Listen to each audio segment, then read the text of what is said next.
Bloomington is growing, and so is the city's need to expand its water source. Now, that's according to city leaders during Monday night's council meeting. Bloomington currently has 2 water reservoirs, but it says that with the city's goal to expand, there needs to be new avenues for water.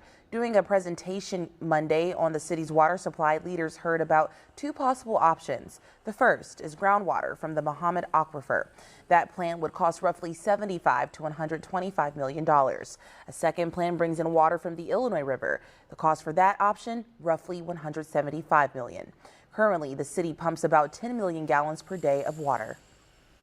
Are in a drought situation, what is our maximum capacity that our reservoirs can help support the system?